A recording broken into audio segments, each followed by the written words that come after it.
Welcome to the Morning Edition Extra. I'm Adelmi Ruiz coming to you from Alaska's News Source's digital desk. Thank you so much for starting off your morning with us here at Alaska's News Source.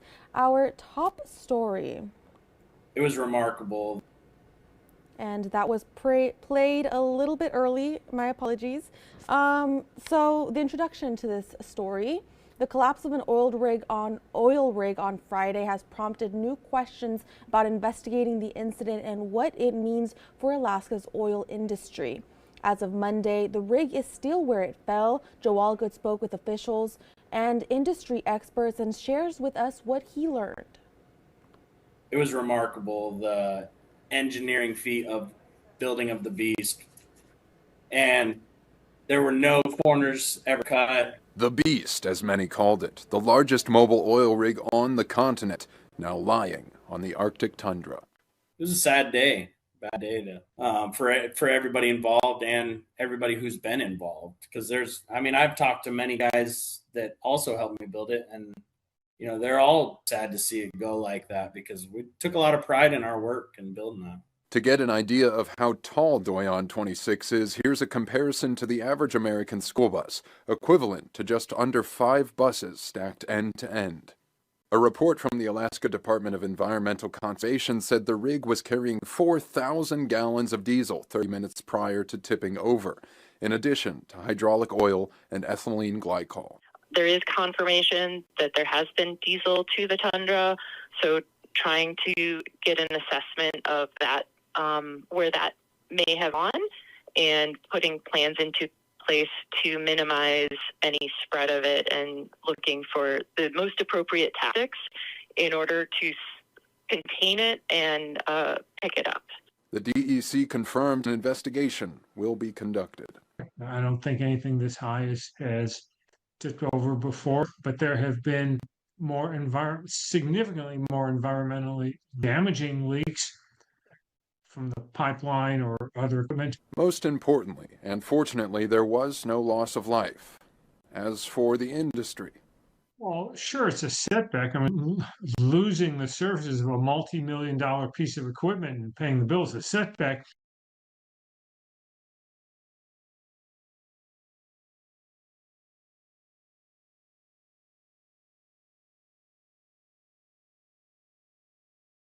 Excuse me for that, my microphone was down. Interestingly, the rig was being used by ConocoPhillips for exploratory wells in the Willow project, and as of right now, ConocoPhillips said in an affidavit last week that they have slightly smaller rig capable of taking over the job, so there should not be any delays on the project. This remains a developing story, so be sure to sign up for live updates from the Alaska's News Source app and watch our website.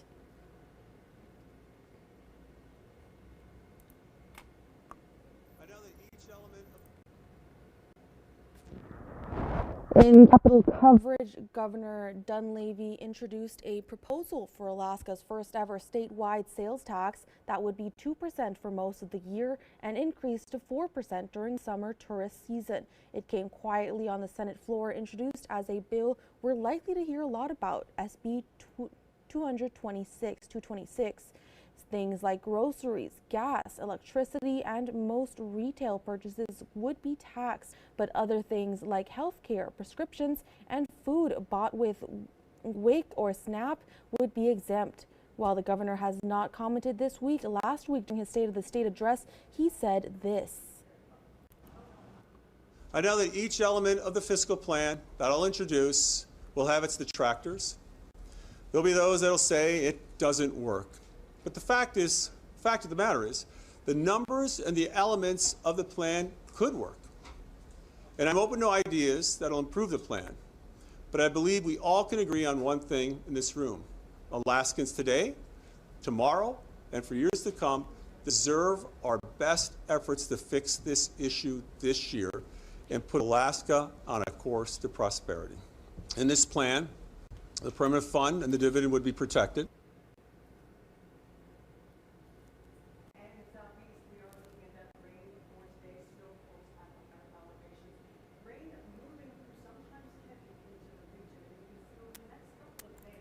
There's no exemptions for food other than for people on WIC and SNAP. There's no exemptions for a lot of other services that working families rely on. So it's an aggressive tax on working Alaskans, and it's very light on taxing outsiders. It's very light on taxing the oil industry. It's very light on taxing people at the top, and very heavy taxing the poor and working class. I know that each element of the fiscal plan that I'll introduce will have. If passed, it would expire in 2034, but it can't take effect unless 3 other bills also pass. The proposal is now in the Senate Finance Committee. Complete details, including why some lawmakers don't like the idea, and a link to the bill on our website and mobile app right now.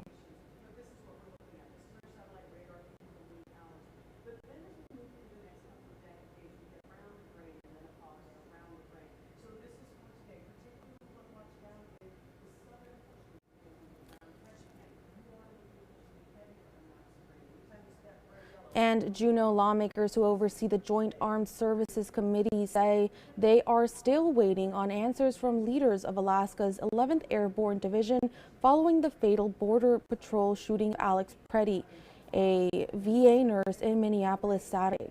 We've reported about 1,500 soldiers have been on standby for more than a week and could deploy to Minnesota if the president invokes the Insurrection Act. This comes as the president softened his tone on the crackdown Monday, with some agents expected to leave Minnesota as soon as today. The Joint Armed Services Committee has now sent a letter to the 11th Airborne commander requesting more details.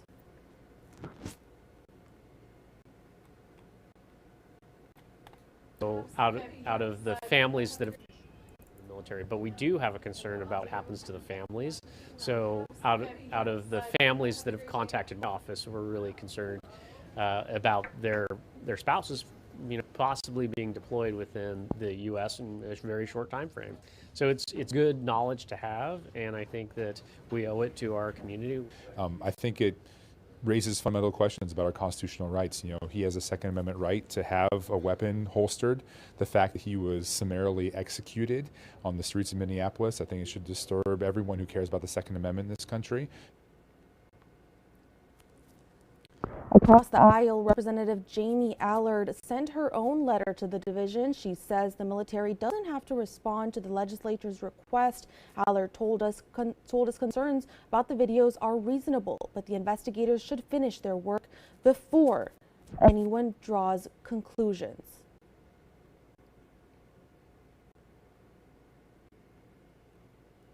And now we're handing it over to meteorologist Tracy Sinclair, our very own, to tell us a little bit about the weather, what's going on today as we continue to see snow piling up. At least I saw a lot of snow on my way to work.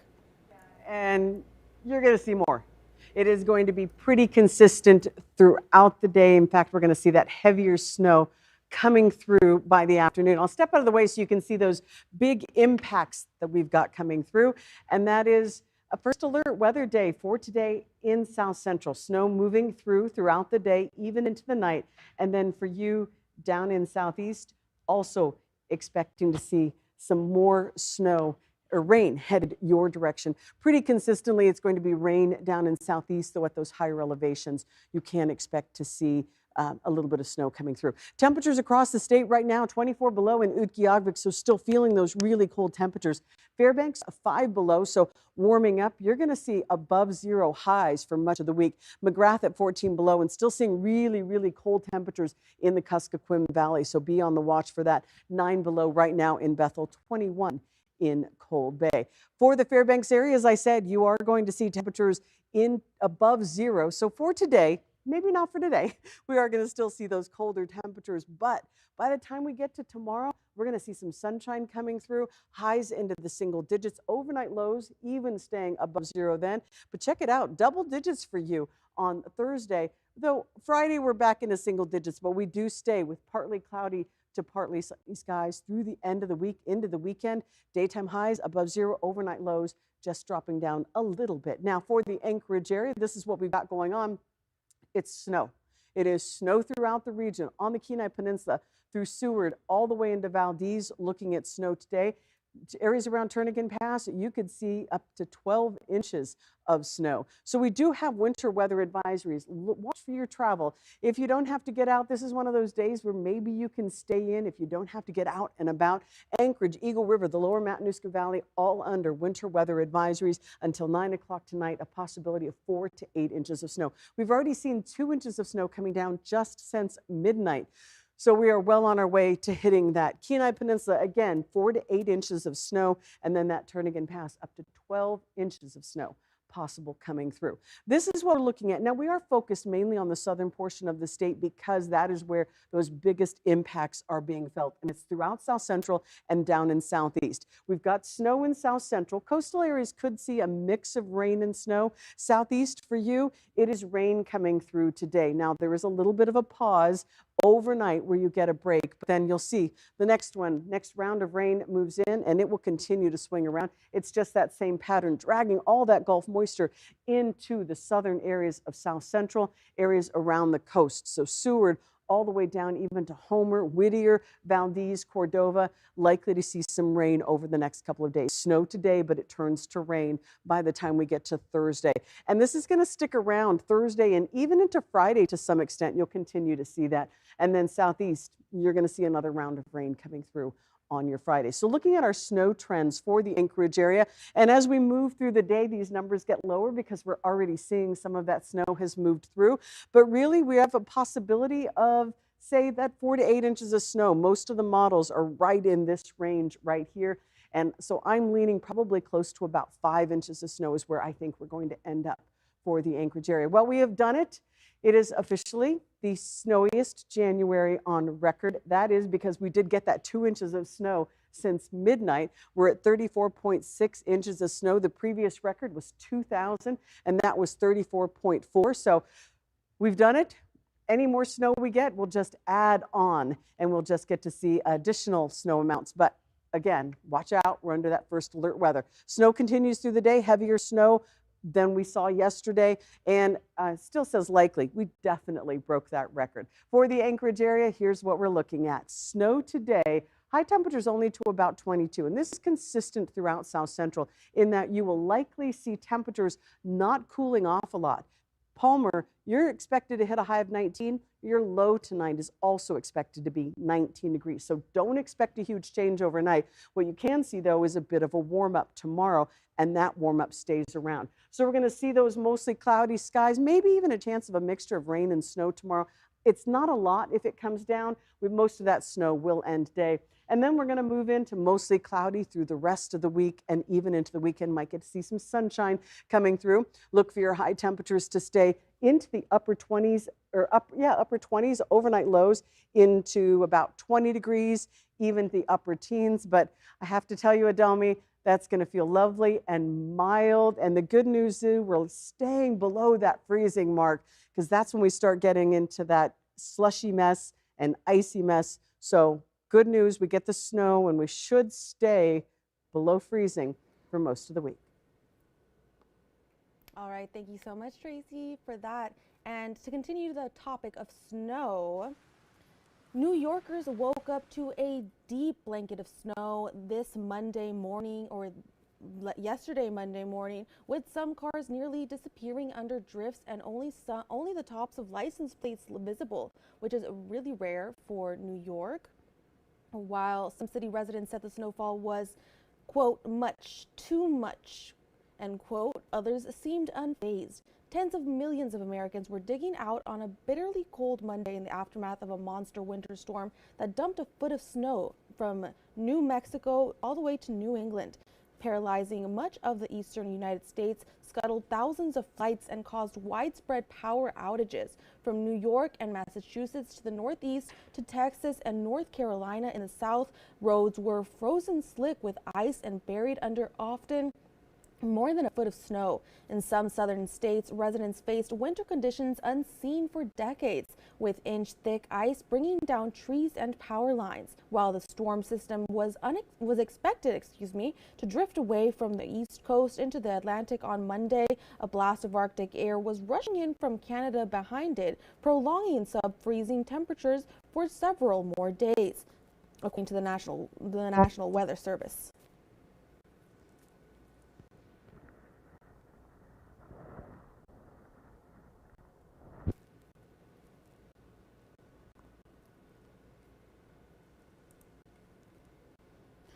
And Anchorage Mayor Suzanne LaFrance announced on Monday updates regarding property assessments. This impacts Golden View Park, Lookout Landing, Leary Bay, and Sahali. Those 4 neighborhoods will now receive new green cards with new property assessments. If you believe your property should be reassessed, you can request an informal review. There is no fee for homeowners to go through this process. For details on how to complete an informal review by February 11th, you can visit our website.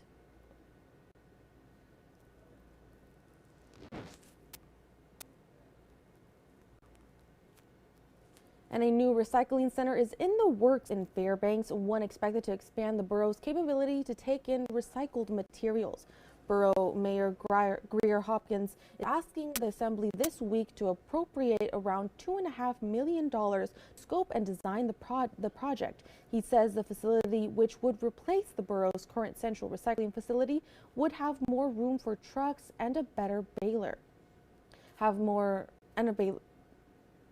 Better baler, allowing it to take recycling from nearby military bases, the school district, and the borough itself, none of which use the current location. Recycling could also come in from curbside pickup in the city and certain dumpsters in the borough's transfer sites. We're looking at just refurbishing a vacant warehouse at the landfill instead of trying to build an entire new facility. It's going to be really fiscally responsible and make sure we're using the infrastructure that we have in place as best we can. It's right there at the landfill, so it'll be able to take advantage of the scales and the personnel and the equipment that they already have there. The Assembly is scheduled to take up the appropriation at Thursday's meeting between funding and planning. Hopkins expects construction to get underway in 2027. And a frightening scene at a grocery store in Anchorage Monday afternoon. A vehicle crashed directly into the front entrance of the cars onto Bar Road, leaving significant damage to the building. The witness says the driver appeared to be clutching their chest before the crash. Police transported the driver to the hospital. No other injuries were reported. The fire department says the car hit a non-structural part of the building and the alternate entrance remained open. Authorities are labeling it a car crash and say no criminal charges were filed.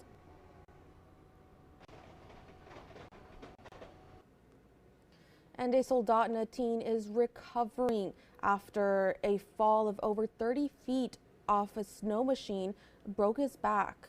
Jace Bertrand spoke with Ryan Wheat and his family about his rescue and the road to recovery.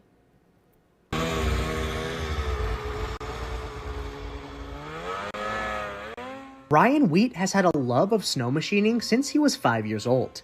That love now putting him in jeopardy after a crash near Soldotna. Me and my dad and my buddy were up snow machining and we were having a fun time. Then I was climbing over a hill.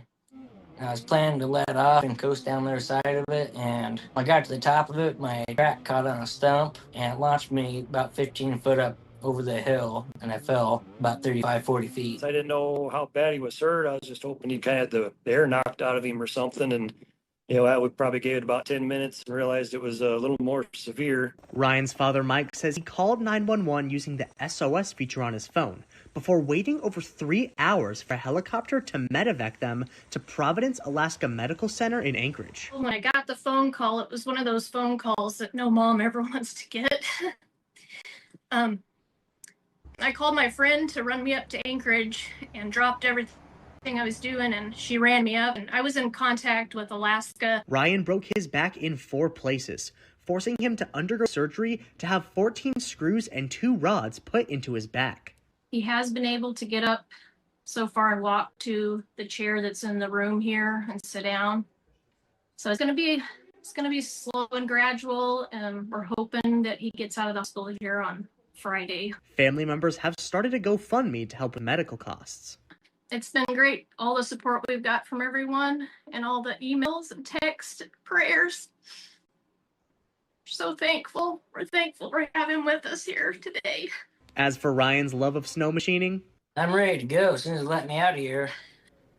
Okay, Mom doesn't, I object. I'm going. Jace Bertrand, Alaska's news source. And we are going to take a very short break. We'll be right back after this.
Welcome back in. Thank you so much for sticking with us. Now, when you fly, your phone already holds your boarding pass. Now it can hold your ID too. Alaska travelers can tap through TSA using a new option aimed at speeding up security and giving you more control over your information. Lauren Maxwell shows us how it works. Well, many of us use our phones to show our boarding passes, but we still fumble when providing your real ID at security. A recent change means you can now have all of that information in one place, and that place is on your phone. In the Anchorage and Juneau airports, you are now able to check in through TSA using your Alaska mobile credential. Mobile IDs are obtained on an app you download for free, and the DMV says there are lots of advantages. At the airport, it's convenience. You know, sometimes you have your kids with you, sometimes you're balancing carry-on luggage, and if you can do all of your check-ins using just your phone, that's really appealing to people. But mostly, she says, mobile IDs protect privacy, since they require the user to give consent before any information can be shared. You have all of these options on what you choose to send and what you don't choose to send. Still, many Alaskans are just learning about mobile IDs. And at the airport, most of the people we spoke with had never heard of them. I have not heard just what you're telling me now. So you haven't heard of mobile IDs before? No, my son uses it because I see him doing that with it, but I haven't. But all of them said they'd be willing to give it a try. Is that something you think you'd be interested in? Sure, that would make it easy, effortless. The DMV website has all the information for people interested in a mobile ID on their phone. Lauren Maxwell, Alaska's news source. And now, excuse me. I was about to, okay. 1 second.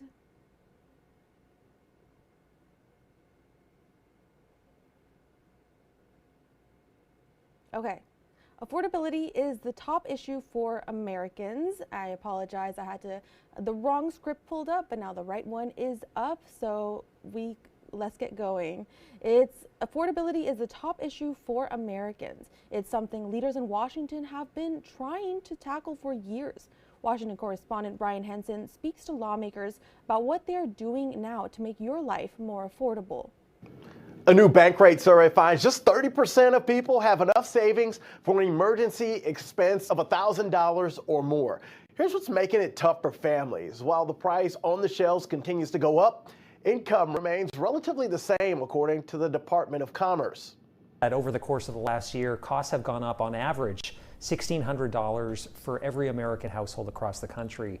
And that's even higher in the Northeast. New Hampshire has seen a $2,100 increase over the course of the last year in everyday costs. Democrat Congressman Chris Pappas of New Hampshire says his office did a survey amongst constituents about this very topic. The results: energy, housing, healthcare, all costs that are getting harder to stay on top of.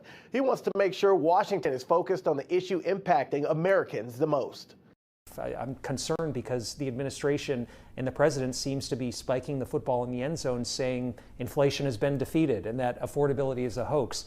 These are real kitchen table issues, and we've got to make some progress at making life more affordable. President Trump, fresh off attending the World Economic Summit, spoke about American affordability to an international audience. And we have economic growth now of 5.4%, it looks like.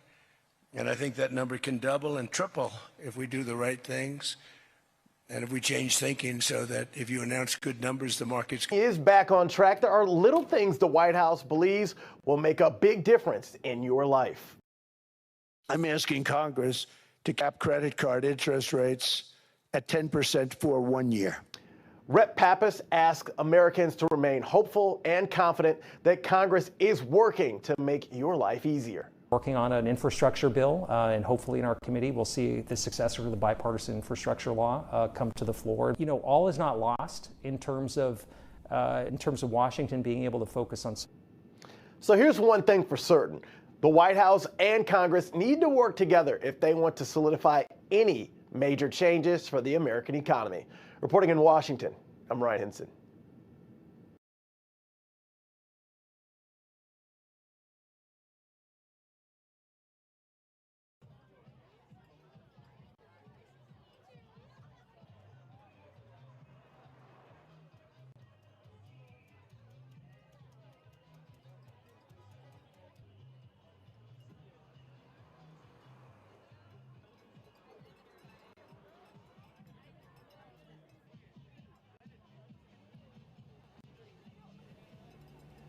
My apologies, my microphone was down, but I raised it up.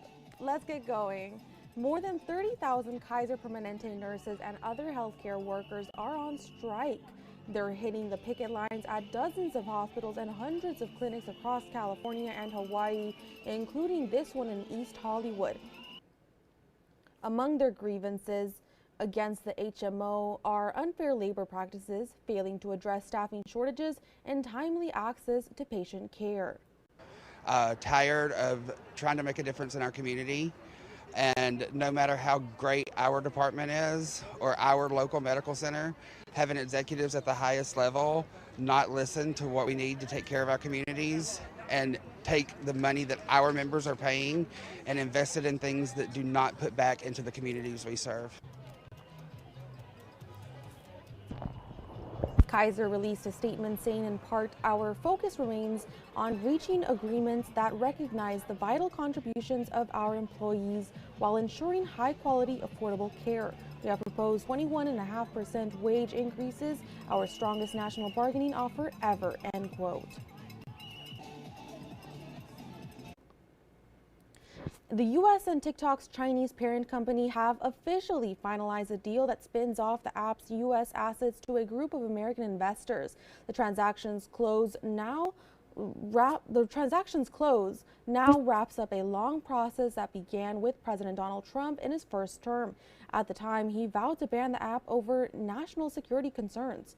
Thursday's announcement comes just one day before the deadline Trump gave to finalize the deal, which TikTok signed last month. American users likely won't notice a visible difference under the new entity's ownership. However, the algorithm that determines what videos that show up in their feed may shift as the ownership group takes control.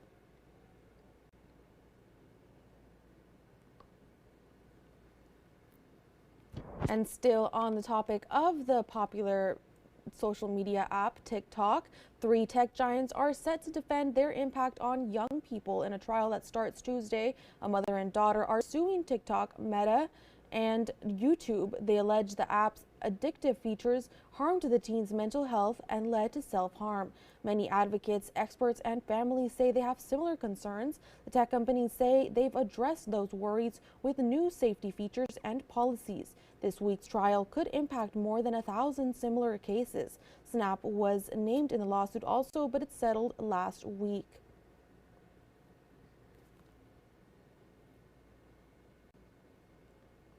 And a Wisconsin mother who posted a 5-second TikTok video of her disabled daughter's choir concert is being threatened with a defamation lawsuit. The woman says her child's school district has now turned things into a legal battle after the video got more than 18 million views. Madison Marond reports the mother says she was only trying to raise awareness. This is the viral video a mother posted last month. It shows her daughter's 2023 concert with the Pittsville School District, in her wheelchair, off to the side from the rest of the students. Amanda Vogel says a solution would have been a row on the floor with her daughter and that inclusion matters. Was there a series of events that led to her feeling it was a non-inclusive environment for her daughter, or was it this isolated incident at the concert? Yeah, our client is free to continue speaking about the issue of inclusion. The reason why Will got involved was because this is a First Amendment case. Corey Brewer from Wisconsin Institute for Law and Liberty is representing Vogel. And honestly, I'm upset with what I saw in the video, but I'm even more bothered by the fact that the school thought that they could force her to take it down through intimidation. The district consulted lawyers after seeing the video and sent police officers to Amanda Vogel's home. If I were in their shoes, I wouldn't have shown up at her home at all. And the problem here is that the school incited this response. Police shouldn't be showing up at people's homes for things they post on social media, especially when they're not threatening. A Pittsville police officer requested Vogel take down the video. I obtained the police report from Pittsville PD. The officer told Vogel she wasn't being asked to take it down because of her First Amendment rights, but because of school safety concerns. Vogel did take it down for a short time, then put it up again. During a second PD visit, Vogel was told the school would be sending a cease and desist letter accusing Vogel of defamation. Government entities should not be undergoing actions that chill speech or pressure individuals to stop speaking.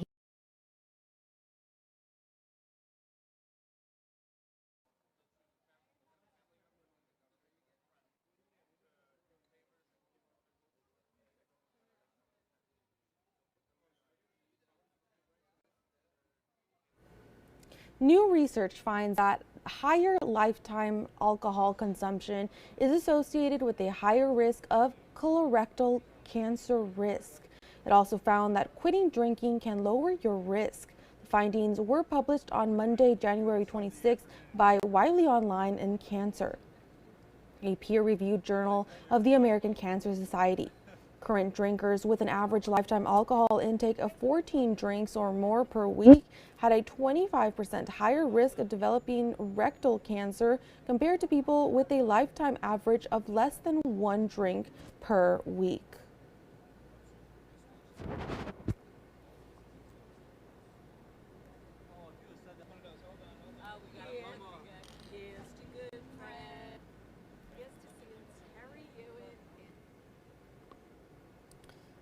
And accidental health insurance drops are rare but can happen. This is a story that we teased to or that we told you about during the morning edition.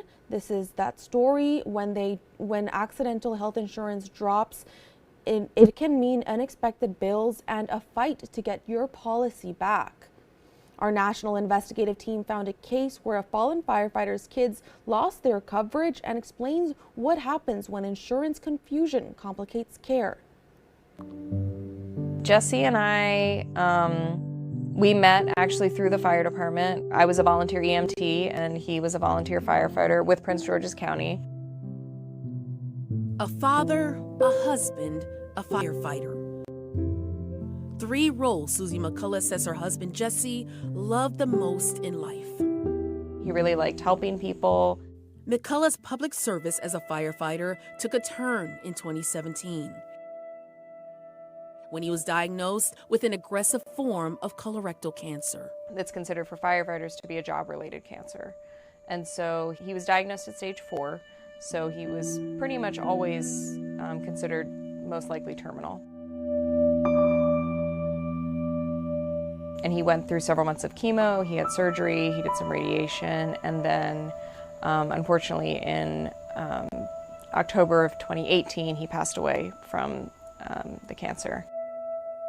Because he died of a job-related cancer, McCullough's death was considered line of duty by the state of Maryland. For 6 years, visits and billing were taken care of as expected. Then in 2024, a strange bill came for a well child visit her daughter had in 2023. And the bill was for over $300. And I was like, well, this is really strange. From when I was looking at the bill, it looks like just a typical well child visit. Why is this not being covered by insurance? And why am I getting this bill almost a year late? McCullough says the county where her husband worked accidentally canceled her coverage when she changed plans. I called the pediatrician's office first.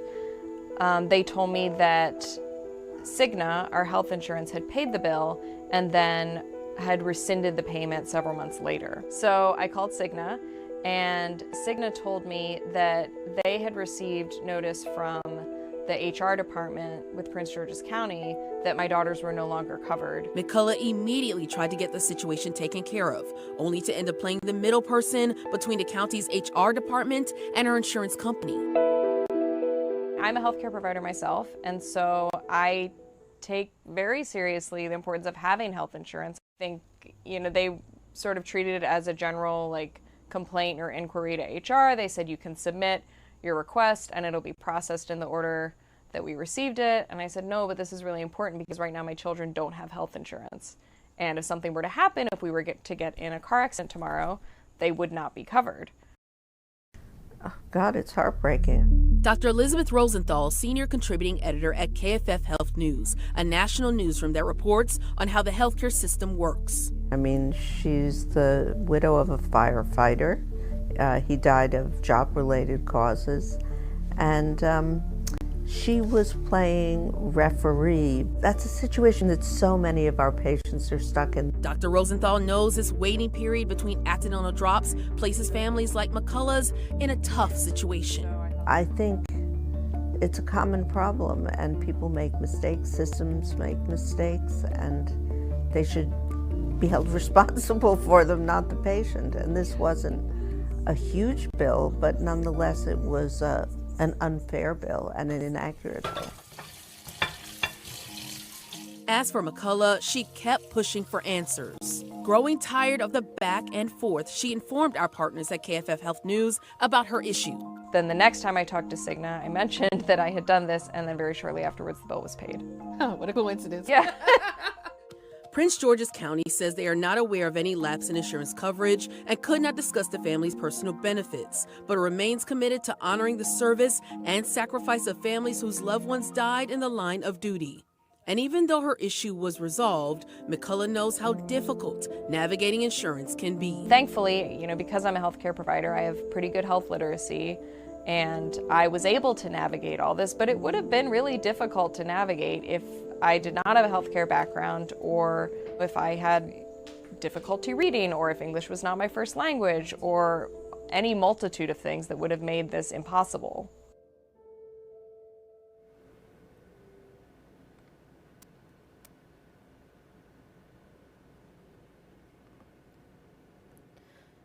If you're getting calls and texts from a debt collector on your phone, how do you know if they're real or a scam? In this Watching Your Wallet, consumer investigator Rachel DePompa speaks with a bankruptcy attorney about how to tell if you really owe money. These days, it's difficult to know if a real debt collector is actually contacting you.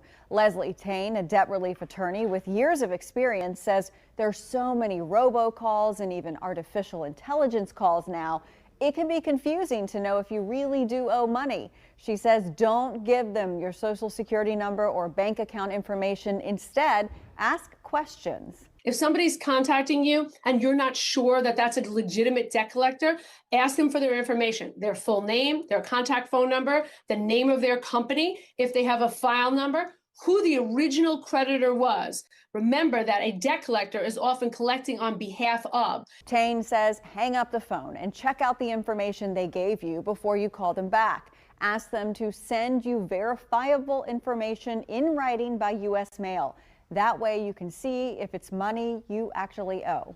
So it's really important more than ever to monitor your credit and verify anybody contacting you by phone, social media, somebody sending you a text message, a solicitation, anything like that. It's super important to go back and verify with that creditor. Tane also says don't give specific information about your finances over the phone or any information about your family, your job, or where you live. With this Watching Your Wallet, I'm Rachel DePompa.